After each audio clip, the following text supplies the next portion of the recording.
सैफुल्ला साहब इस समय हमारे साथ मौजूद हैं। सैफुल्ला साहब, सबसे पहला सवाल तो हमारा यही है। सर एक सवाल लेंगे कि जेपीसी को लेकर के जो बैठक हुई है उसमें आज तमाम जो पार्टियां हैं, कांग्रेस है, सपा है, टीएमसी है, उन्होंने एक तरह से इसको खारिज कर दिया है। इसको लेकर के आपको क्या लगता है कि आपके इस मुहिम को सपोर्ट मिल रहा है? हाँ, हम तो ये समझते हैं कि मुल्क की जितनी, इस मुल्क से मोहब्बत रखने वाली जितनी पार्टियां हैं और इस मुल्क के दस्तूर से की वफादार जितनी पार्टियां हैं, वो सब ज़रूर हमारे मौक़िफ़ की तायद करेंगे।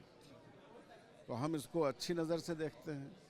उन्होंने जो इस बिल को खारिज किया और इसको रद्द किया है, तो मैं समझता हूँ कि ये इंसाफ की जीत है। ये आपने आज ज्वाइंट प्रेस कॉन्फ्रेंस की जिसमें जमीयत उलेमा हिंद थी, आप पर्सनल लॉ बोर्ड है, क्या मैसेज देना चाहते हैं उन लोगों को जो ये बिल लेकर के आ रहे हैं, और क्या उनसे आपकी मुलाकात भी होगी ऐसी बातचीत के लिए?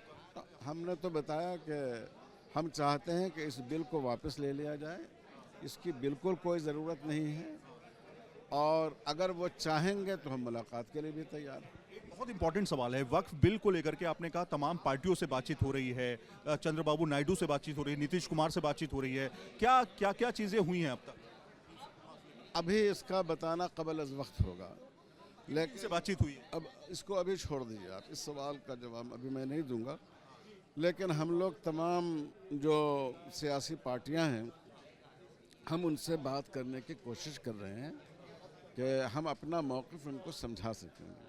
कांग्रेस से भी बातचीत हुई है इस मामले? कांग्रेस से भी बात हो रही है। जी जी। क्या आखिरी आपका एक्शन क्या होगा? मान लेते हैं ये बिल अगर आ रहा है, जैसे किसान बिल आया था तो उस समय बड़ा प्रदर्शन देखने को मिला था, क्या इस तरह की भी नौबत आ सकती? अब देखिए, ये तो वक्त तय करेगा। कबल अज़ वक्त हम ऐसी बात इस सिलसिले में हम कुछ नहीं कह सकेंगे, लेकिन जैसे हालात होंगे उसके लिहाज से कदम उठाएंगे। सरकार कह रही है कि इस बिल के माध्यम से हम ट्रांसपेरेंसी लाएंगे, जो तमाम ज़मीनें हैं जिस पर हक आप लोग। नहीं, वो उसके लिए पहले से कानून मौजूद है, उसके लिए ट्राइब्यूनल मौजूद है, उसके लिए अदालतें मौजूद हैं।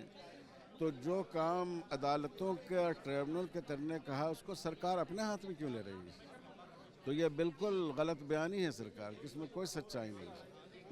न्यूज़ नेशन से बातचीत करने के लिए तो पर्सनल लॉ बोर्ड के जो अध्यक्ष हैं सैफुल्ला साहब, उन्होंने साफ तौर पे कहा है कि इस बिल पर दरअसल सरकार अपना, इस बिल के माध्यम से तमाम ज़मीनों पर अपना हक जमाना चाहती है। अरशद साहब, वक्फ को लेकर के जो आपने बात आज रखी है, उसमें आपने कहा ज़मीनें छीनने की साजिश है। मतलब साहब क्या कहेंगे वक्फ को लेकर के? जी जी सर, बोल रहे हैं। ये बिल वक्फ के मफाद और फ़ायदों के ख़िलाफ़ है। इससे नुकसान पहुंचेगा, फ़ायदा नहीं पहुंचेगा, और हड़प करने वालों के लिए रास्ते खुल जाएंगे। तो आप लोग क्या इसको लेकर सड़क पर भी उतरने की बात कुछ है? ये बाद की बात है, ये अभी की बात नहीं है। आज जो बात आप मुझसे आज पूछ रहे हैं, ये बाद की बात। तो सरकार से इस मसले को लेकर- सरकार से बातचीत हुई है? अभी बात जो मौलाना ने बात कही है कि मुलाकातें हो रही हैं मुलाकातें, बस ये बात है। और कई पार्टियों से आपकी बातचीत हुई है, विपक्ष हुई है, वो हो रही हैं। से, टीएमसी से बातचीत हुई है, मौलाना ने उनके नाम बता दिए हैं। हाँ।